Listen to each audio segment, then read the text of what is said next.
ഈശോയിൽ എത്രയും സ്നേഹമുള്ളവരെ, നിങ്ങളെല്ലാവരും നമ്മുടെ പരിശുദ്ധ അമ്മയെ ഒത്തിരി സ്നേഹിക്കുകയും വിശ്വസിക്കുകയും മാതാവിൻ്റെ ജപമാലയെല്ലാം ചൊല്ലി പ്രാർത്ഥിക്കുന്നവരാണല്ലോ. അങ്ങനെയുള്ള നിങ്ങൾ എന്നും മാതാവിനോടുള്ള സംരക്ഷണ പ്രാർത്ഥന ചൊല്ലാൻ മറക്കരുത് കേട്ടോ. മാതാവിനോടുള്ള സംരക്ഷണ പ്രാർത്ഥന ദിവസവും ചൊല്ലണം. നിങ്ങളുടെ മക്കളോടും പേരക്കുട്ടികളോടും ഒക്കെ ഈ പ്രാർത്ഥന ചൊല്ലിക്കൊടുക്കണം. അവരോട് എപ്പോഴും അവരുടെ മനസ്സുകളിൽ ഈ പ്രാർത്ഥന ഉണ്ടായിരിക്കണം. അതിനായിട്ട് ദിവസവും നിങ്ങൾ ഈ പ്രാർത്ഥന ചൊല്ലുകയും മക്കളോടും ഈ പ്രാർത്ഥന ചൊല്ലിപ്പഠിക്കാനും പറയണം. കാരണം മാതാവിൻ്റെ, നമ്മുടെ പരിശുദ്ധ അമ്മയുടെ മാധ്യസ്ഥം വഴി ഈശോയിലേക്ക് നിങ്ങൾക്ക് കൂടുതൽ അടുക്കുവാനും ഈശോയുടെ അനുഗ്രഹങ്ങൾ നിങ്ങളെ തലോടി തഴുകി കൃപ നിറഞ്ഞവരായി നിങ്ങൾക്ക് ജീവിക്കുവാനും ഈ ഒരു മാർഗത്തിലൂടെ സാധിക്കും. ഇന്ന് മുതലെങ്കിലും തുടർച്ചയായി മാതാവിനോടുള്ള സംരക്ഷണ പ്രാർത്ഥന ഒരു ദിവസം പോലും വിട്ടുപോകാണ്ട് ചൊല്ലാൻ വേണ്ടി പ്രത്യേകം ശ്രദ്ധിക്കുമല്ലോ. നമുക്ക് പ്രാർത്ഥിക്കാം.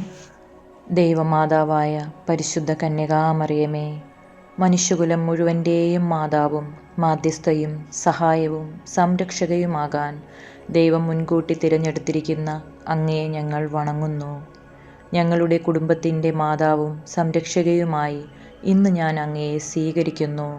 അമ്മേ, അങ്ങയുടെ ശക്തമായ സംരക്ഷണത്താൽ ആത്മീയവും ശാരീരികവുമായ എല്ലാ ആപത്തുകളിൽ നിന്ന്, പ്രത്യേകിച്ച് പൈശാചിക ശക്തികളുടെ ഉപദ്രവങ്ങൾ, അഗ്നിബാധ, ഇടിമിന്നൽ, ജലപ്രളയം, കൊടുങ്കാറ്റ്, ഭൂമികുലുക്കം, വാഹനാപകടങ്ങൾ എന്നിവയിൽ നിന്നും, കള്ളന്മാർ, അക്രമികൾ എന്നിവരിൽ നിന്നും ഞങ്ങളെയും ഞങ്ങളുടെ ഭവനങ്ങളെയും സംരക്ഷിക്കണമേ.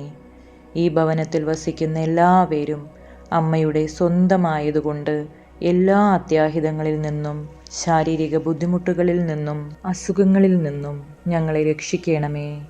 ഏറ്റവും പ്രധാനമായി പാപം വർജിക്കുന്നതിനും എല്ലാ കാര്യങ്ങളിലും ദൈവ ഇഷ്ടം നിറവേറ്റിക്കൊണ്ട് ദൈവാനുഗ്രഹത്തിൽ ജീവിക്കുന്നതിനും എന്നേക്കുമായി അങ്ങേക്ക് പ്രതിഷ്ഠിക്കപ്പെട്ടിരിക്കുന്ന ഞങ്ങൾ എല്ലാവർക്കുമായി അങ്ങേ തിരുകുമാരനോട് പ്രാർത്ഥിക്കണമേ. ആമേൻ. പ്രിയമുള്ളവരെ, കഴിയുമെങ്കിൽ ദിവസവും രാത്രി കിടക്കുന്നതിന് മുൻപ് ഈ ഒരു പ്രാർത്ഥന 3 തവണയെങ്കിലും ചൊല്ലാൻ വേണ്ടി ശ്രമിക്കണം. ഈ ഒരു പ്രാർത്ഥനയിലൂടെ എല്ലായ്പ്പോഴും ദൈവകൃപ നിറഞ്ഞവരായി നിങ്ങൾക്ക് ജീവിക്കുവാൻ വേണ്ടി സാധിക്കുന്നതായിരിക്കും.